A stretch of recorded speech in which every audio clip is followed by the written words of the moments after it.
Brian and Kenzie in the morning. And Chicago's alternative all day. Q101. Brian and Kenzie on Q101. Time for a fact that makes your brain go. And it relates to Mother's Day. Sunday is Mother's Day.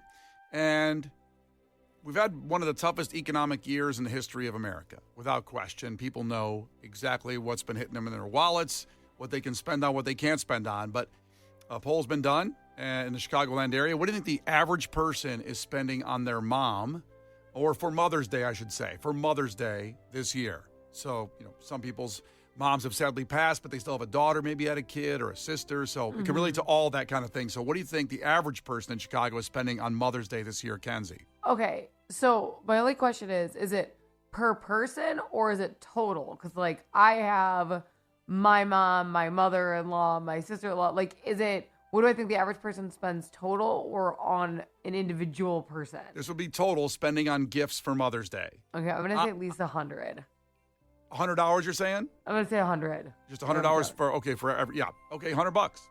Because I was going to say, the way you started to talk, I thought you said, I have about $17,000 in Mother's Day gifts to take care of. Well, I told you when I first started that this used to happen and now it doesn't. But my husband's extended family had a really big Mother's Day gathering, and that was cool, awesome. And we were on our way there about a year into the relationship, and he goes, "Where are all the gifts?" I go, "What are you talking about?" And he goes, "Well, the extended family all gets Mother's Day gifts for each other. It's about 20 people." I go, "You guys," I go, "some of them aren't mothers." He goes, "Every woman gives other women gifts." I'm like, "Even the not moms?" He's like, "Yeah." I'm like, how the hell would I have possessed that information? That is not the normal thing. So I used to have to buy for over 20 people every Mother's Day. Stolen valor there on the women with not mothers there getting a gift. It was very stressful. And to be new to the family, I'm like, "Stop at Target." We were on our way. I'm like, "Why would you not tell me this?" Look, it's very nice to get an unexpected gift, but it is Mother's Day. There's a lot of holidays you can get gifts on, or you can just get gifts to surprise somebody. Expecting to give every person, 20 people, a gift on Mother's Day that aren't mothers, you shouldn't get a gift. I hope that stopped. We changed it to instead of Secret Santa, we do Who's Your Mama? And so it really helped. Do you have to get your sister-in-law a Mother's Day gift? Not all of them, because my other two sisters-in-laws don't live here and they don't do that. But my husband's family does a big Mother's Day. So I get my sister-in-law, his sister, Mother's Day gifts. You look very confused by that answer, Case, because I have three sister-in-laws. Because I have two brothers and they're married. And then my husband has a sister. So I have three.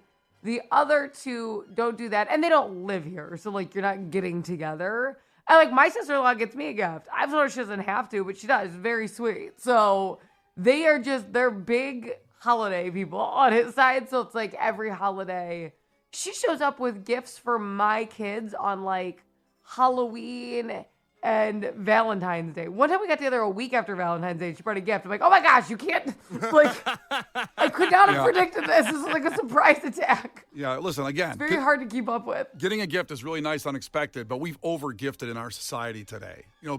Presents, being there, showing up, that's the gift. I showed up. I came here to say hi, happy Mother's Day. Well, that was your gift for me for my birthday, because my birthday gift never came. It's on the way still. It's back Is order. it? I should have drove to Texas and bought the damn thing from Selena's gift shop and drove it back up. I would have got here quicker. Your Selena pajamas are on the way. Brian's like, "Yeah, gifts don't really matter." You didn't give me one. We over-gift. We really do. We need to calm down with gifts. We over-gift in society. I also get that some people are just gift givers and they want to show that they care. And I also think that's really sweet. So I have no complaints over my husband's family doing that. I just didn't know. That was my complaint. That really sucked. Yep, not normal.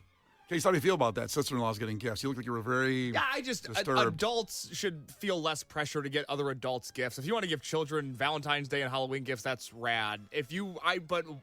Buying your sister-in-law a Mother's Day gift, nobody should ever feel the pressure to do that. I feel bad for Kenzie in that situation. That's very odd to me. Yeah, unless it's a sweet bike or something. You know what? I really enjoy about Kawasaki. it. That's what I want to get for Mother's Day. What do you enjoy about it, Kenzie? What I enjoy about it is I have a lot of men in my life because I have 2 sons and I have 2 brothers. And a Brian and Case. I have Brian and Case. There's just not a lot of like women in my life. So it is fun to go out and look at like cute, girly things for someone that I'm close with. Like I'm not anti it. It's fine. Okay, so Kenzie says $100. The average Mother's Day, what spending will happen in Chicagoland area, average. Now, Case, what do you think it is? And again, the worst economic year in memory to most people alive. Probably $101. Oh, no, he's pulling the prices right thing. I feel pretty good about that guess. I'm going to stab you. That's not very Mother's Day of you. No, it isn't. My day. It's your day. You can stab So if I want to stab you. That's right. You can get away with a stabbing on Mother's Day. It's legit. Yeah. You get a pass. All right, when we come back after Moby, we'll tell you what the answer is. You can guess on the text line 312-967-8300 what the average Chicago, and see if you're average, below average, above average, is spending in the Chicagoland area on Mother's Day. The Brian and Kenzie Show. On Q101. Brian and Kenzie on Q101 coming up in just about 10 minutes. Kenzie had a little snafu in her neighborhood, thinking something of the most tragic thing you can think can happen to somebody happened in her neighborhood, but it didn't. She misunderstood. So it's all about misunderstanding. And what a misunderstanding this was, coming up in just about 10 minutes. We'll get to that. Boy. Yeah. But first, the fact that makes your brain go. Mother's Day weekend. We're wishing all the mothers out there a happy Mother's Day. And what the average Chicagoan, after one of the toughest economic years in memory to anybody alive, happened, what do you think the average expenditure on Mother's Day will be for the average Chicagoan? And this does cover, as Kenzie asked the question, not just one person, just what you're going to spend on Mother's Day, whether you have it could be your mother-in-law, sister-in-law, daughters, whatever. So Kenzie guessed $100. Case, the a-hole that he is, pulled the Price is Right game and went $101, so he wins no matter what if it's over $101. Now, how I let into that, I think like it could be under because of the worst economic year. Not true. And I'm sorry to say, Kenzie, I know you're going to stab Case now because of what he did. It is over $101. The average Chicagoan plans to spend $284 this Mother's Day. Oh, my God. More on that, because I talked about it being the worst economic year in memory. That's going to be a record. So the record set in 2023 was $35.7 billion on moms, who, by the way, deserve it. Okay, all the moms deserve everything. And then last year, it dipped a bit to $34.1 billion. They're expecting a record $38 billion spent on moms this year. they're trying to bring up the morale for moms, I think. Tough year. And that's fair. I mean, it's great to spend. If you're going to spend on anything, spend it on your mom. But a record in the toughest time anybody alive has ever witnessed economically. Look, a couple more stats with this. 54% say they plan on getting something for their mother or stepmother. The wife, though, 22%. That's not good. I hate when people do that. There are people out there. So, and my grandpa's one of them. Oh, boy. So my grandpa married like a different woman. He doesn't have kids with her, but they've been together for like 30 years. And she is a mom. And he doesn't even say Happy Mother's Day to her. He's like, why would I? And it's like, he's like so mean about it. She's like, no one does anything for Mother's Day for me because she's just older. So now all she has is him. And he's like, not my mom or the mother of my kids. I'm like, well, you don't talk to the mother of your kids either. So maybe just be nice. He says, you know how much effort it is for me to say Happy Mother's Day today? I ain't doing it. Yeah, just be nice and write a card or something. Like, what are you going to be? I'd rather not. Yeah, not my mom. I hate when people do that. It's like, just be kind. It takes me away from about 3 seconds from the Weather Channel. I can't say Happy Mother's Day. And it's even... You should be honoring your mom. You should be honoring your wife if you have kids with her. Well, as I said, you should respect the mother-in-law. If you don't, it's also her Mother's Day. All of it should count. Yeah, so 54% say, mother or stepmother, and then followed by the wife, 22. Daughter, only 13%. If you have a daughter that's a mom, only 13% are going to buy their daughter something. I don't think that's good either.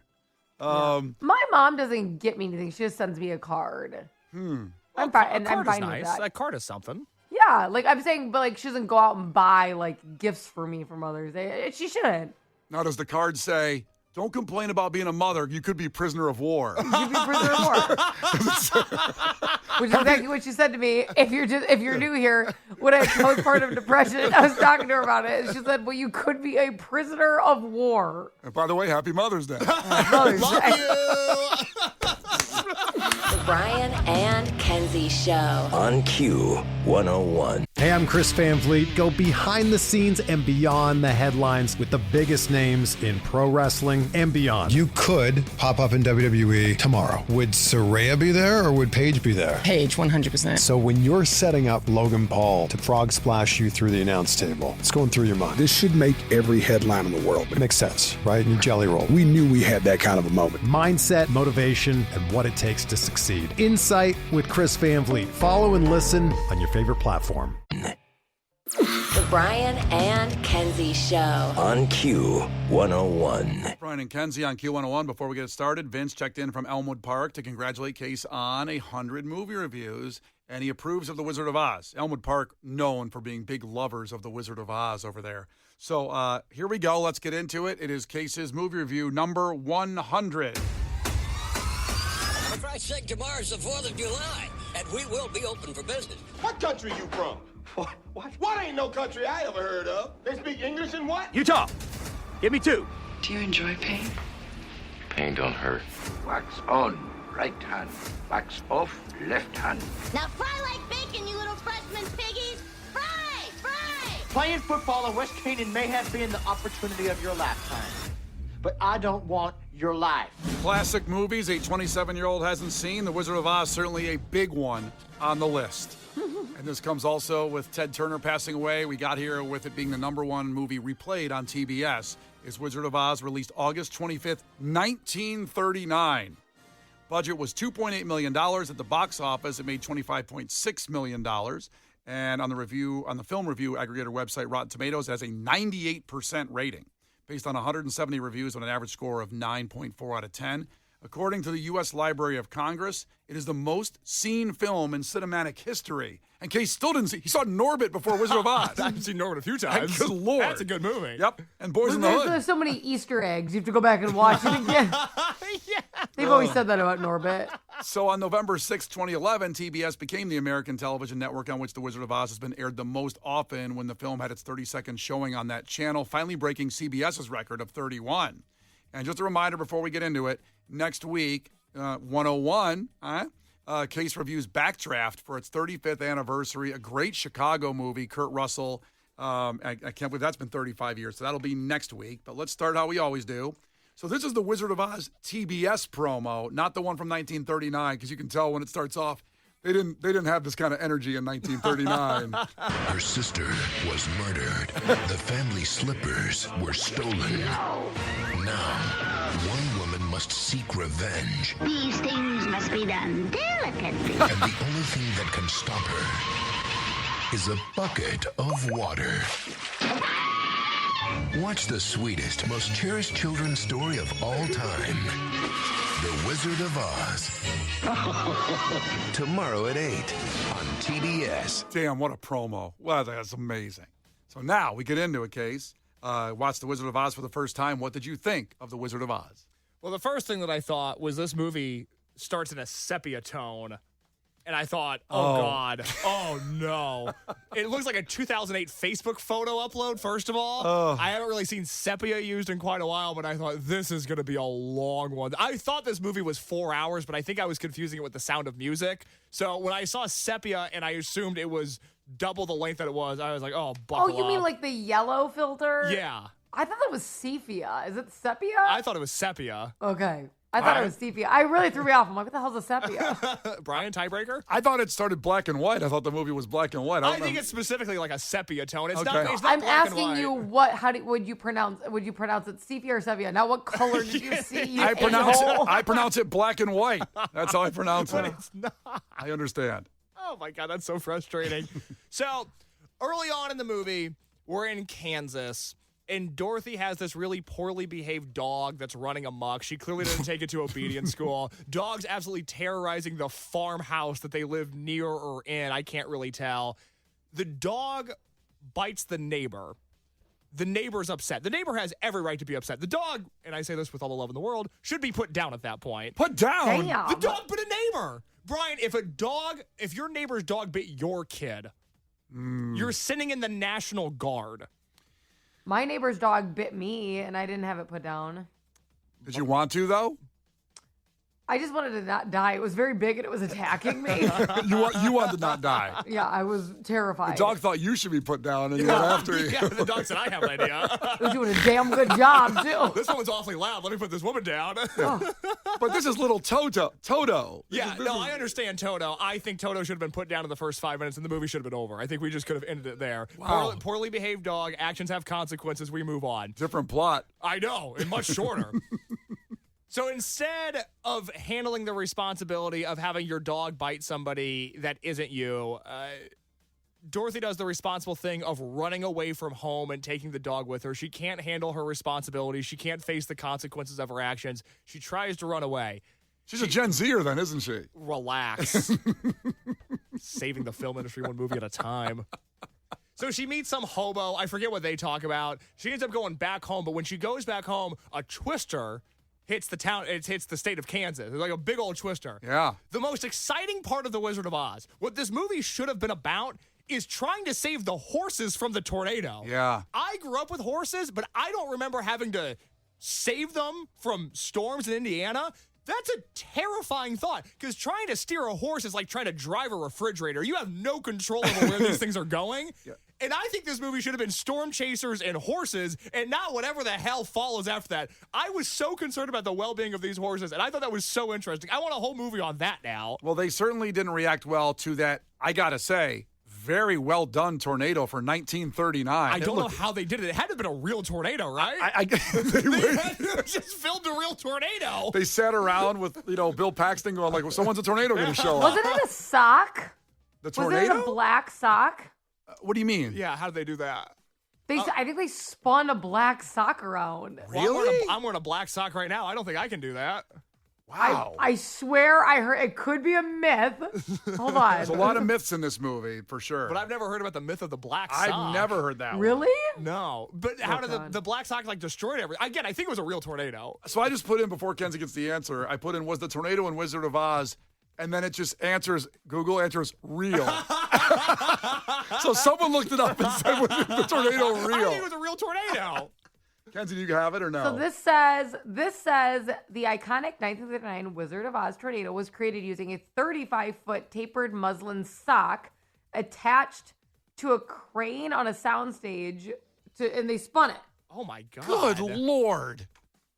See what it does before CGI, what you really had to think about to do something? You really had to think about it. God dang. And then had to think about it. And it looks more real. I mean, not Twister, those were incredible, but I mean, it looks as real as it could be. It looks like a real tornado. We've all seen phony movie tornadoes. This is not one of them. No. Yes. So this comes barreling into their farmhouse. The horses are in danger. Dorothy's just screwing around. I don't know what she's doing. And then eventually, part of the house falls on her and knocks her out, which is a pretty funny visual.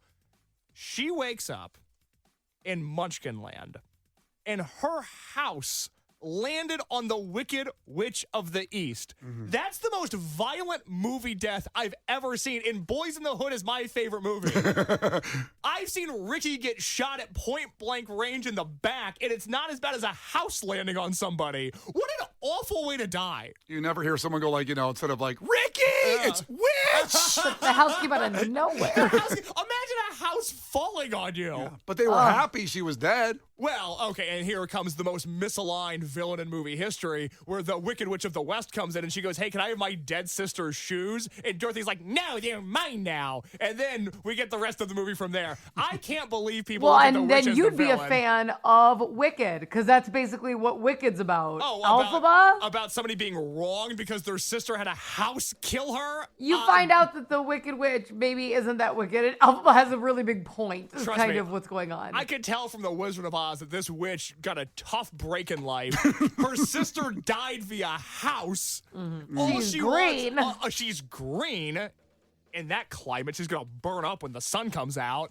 All she wants is her dead sister's shoes, and Dorothy sends her on a scavenger hunt across the nation to try to get them back. I'd be pissed, too, if I was the witch. Kenzie, can I ask you a question? Uh-huh. And don't make fun of me, because I've seen Wicked, parts of it, a ton of time because of Harper, because she loves Wicked. Yes. But she changes her mind all the time in the middle of the movie, so I haven't seen the whole movie in its entirety. Okay. The Wicked Witch of the East that dies with the house that Case is talking about, that's the girl in the wheelchair in Wicked, right? girl in the wheelchair. There's a girl in a Wicked. wheelchair? So that's the sister of Elphaba. Oh. Correct? Am I right? I believe so. I'm trying to remember a girl in a wheelchair.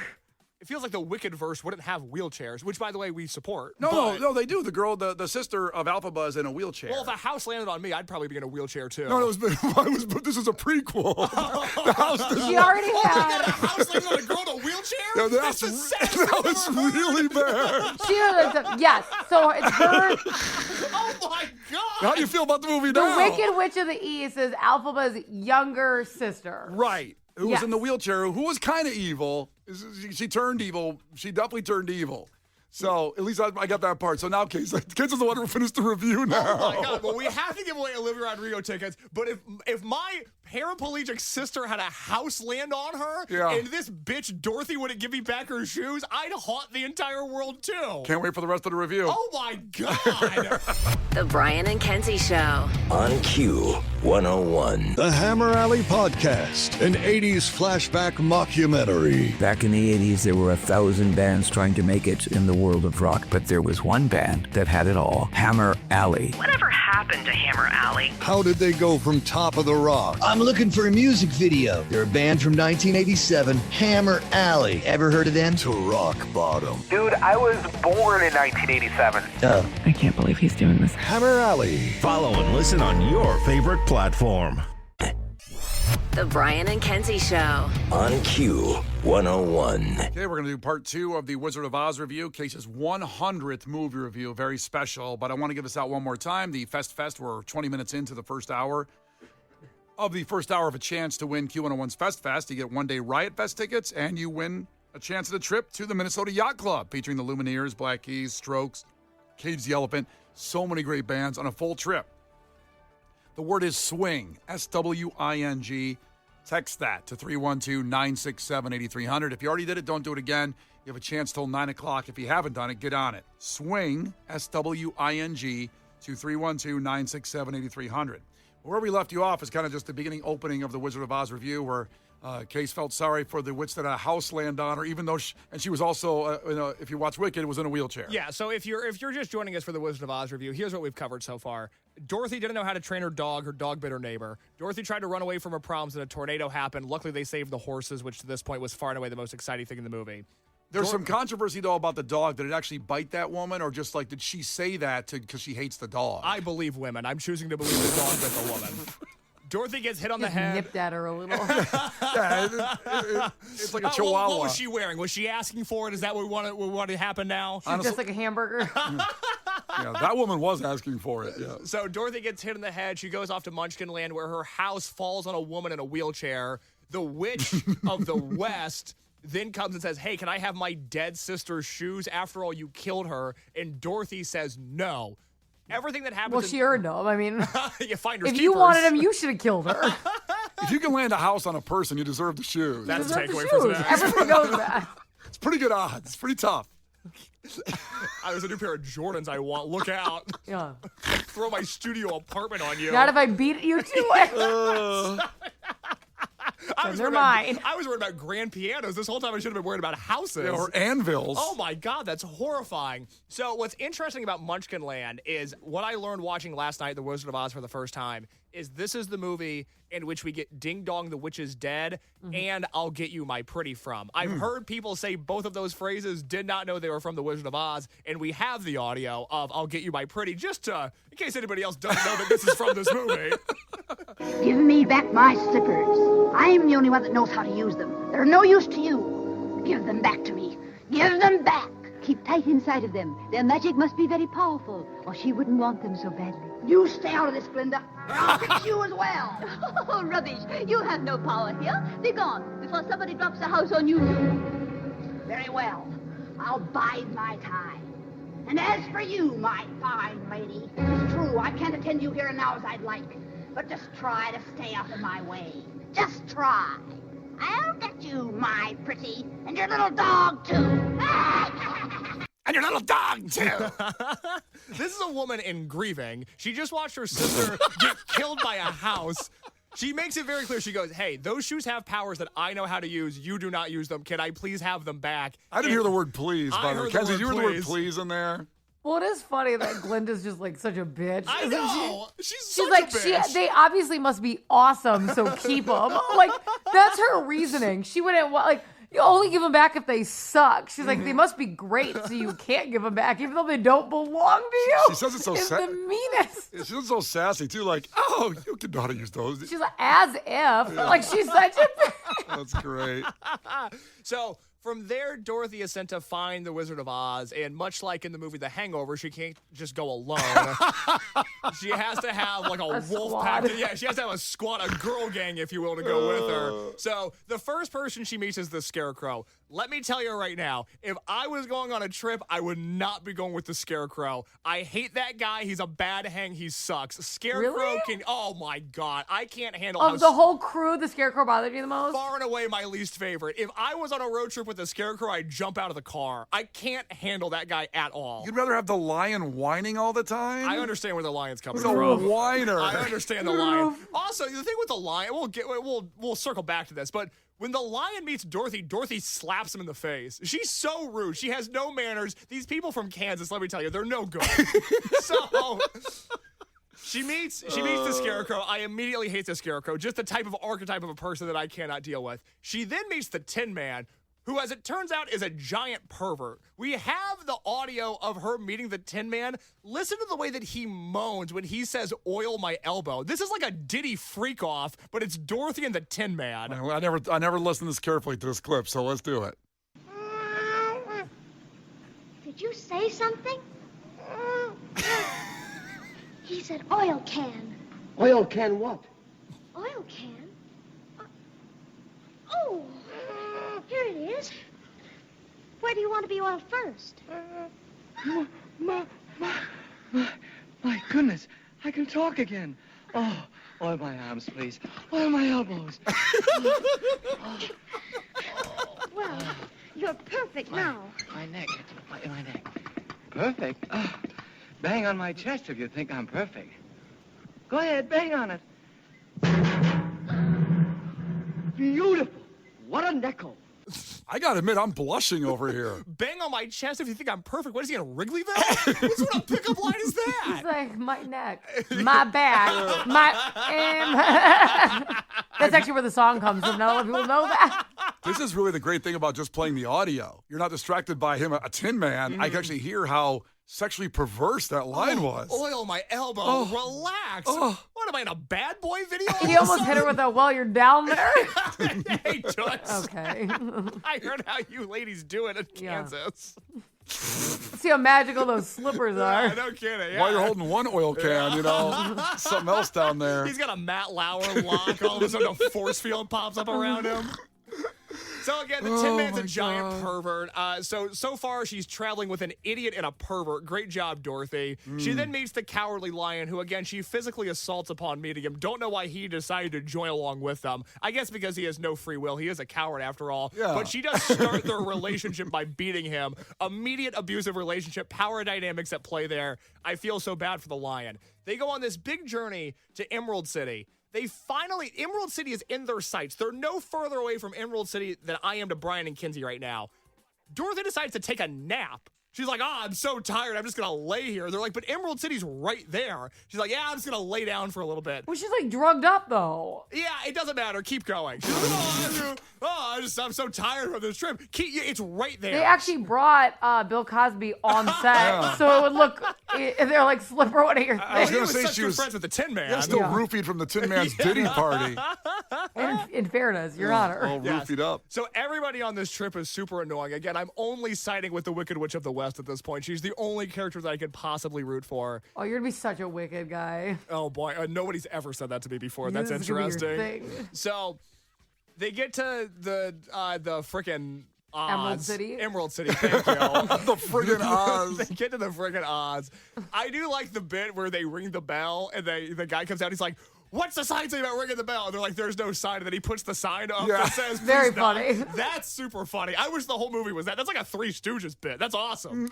So the whole thing is like, okay, the Wizard of Oz is just some guy from Kansas. He's like lying about being a wizard. Yeah. And then there's the witch who wants the shoes, and she rightfully deploys flying monkeys to try to get the shoes. But it's I guess I don't understand the portion of the movie where the wizard is he's just a guy, but he's lying about being a wizard. Correct. I was always very disappointed in the wizard reveal. Yeah, can't he just be a wizard? Why does he have to be some guy? Well, he's the guy in the beginning of the movie when she bumps into him when she runs away from home. I did not know that. That's the guy. That's okay. the same dude. That should have been more obvious. Yeah, I thought it was. I didn't pick up on it. He climbed the corporate ladder way faster than she did. And she landed there. Yeah. I mean, I don't know if you made the connection that, the people like the lion and the scarecrow and the Tin Man are all the people from her other world. Like, yeah. Have you made that connection? That's kind of the dream concept, is all these people are showing up. So the lion is Bert, Ray is the scarecrow, and Jack is the Tin Man. Those people at the end that go, Dorothy, are you okay? That's all them. The same actors. You can make that connection? No. Okay. I didn't pick up on that. I'm sorry, I'm not into the subtleties of the Wizard of Oz like you are. I didn't think it was that subtle again. I'm more of a Norbit guy. I mean, in fairness, it's not like Brian's like a big-time analyzer of things, so I don't think it was that hit and hard. Yeah, well, it's right there for you. I don't know.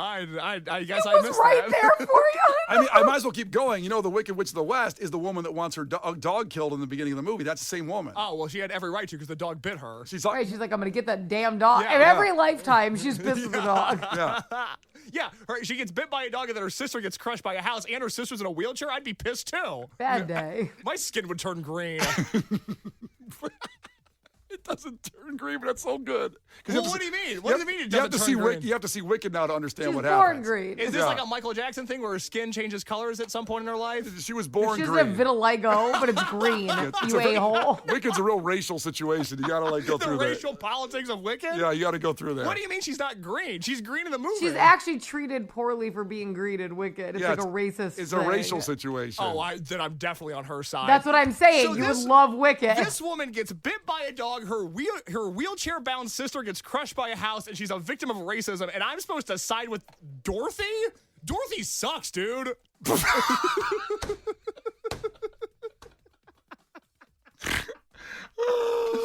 fairness, Dorothy's also being drugged. Yeah, I don't know. She's a victim of a lot. Glinda's kind of the one who sucks, if you think about it. She's kind of the puppeteer. That's fair. Now, Dodger on the text line is saying that I didn't pick up on the idea of Dorothy saying, you were there and you were there. And I thought this was just some, insane child at this point. I didn't think she was making any sense. Yeah, that's right. She actually says, she literally says you were there. She says you were there. I thought she was just speaking nonsense. I don't know what she was doing at this point. So, in the end, again, the wizard is just a guy who takes a hot air balloon back to Kansas. Hopefully it doesn't crash along the way. And then Dorothy clicks her heels and she's back home too, seemingly having learned no life lessons and not taking her dog to obedience school. So I'm sure this cycle will just repeat itself all over again. That's your last sentence of the movie. Oh my goodness. Someone said Brian's the Tin Man, Case is the Cowardly Lion, and I don't know if Kenzie's Dorothy or the Wicked Witch. Yeah. Well, I like the witch, so hopefully you're the witch. I'll take the witch. Oh my God. Before I give my rating, I have to pass the baton to Kenzie very briefly to set up this audio. This is the one request in the 100 movies that I've done where Kenzie's like, you have to play this audio. Now, if for anybody confused that hasn't seen The Wizard of Oz, this is not from the movie. It's not. This is from the internet. I don't know where exactly, but Kenzie, what are we about to hear? We're about to hear the most iconic fight between a family that was playing game night. And the argument is Glenda a witch? And that's the setup. And you had to have heard this audio before or people referencing it. Hold on. This is my favorite. Hold on. Her sister was a witch, right? And what was her sister? A princess. The Wicked Witch of the East, bro. I'm gonna stab him. You're gonna look at me and you're gonna tell me that I'm wrong?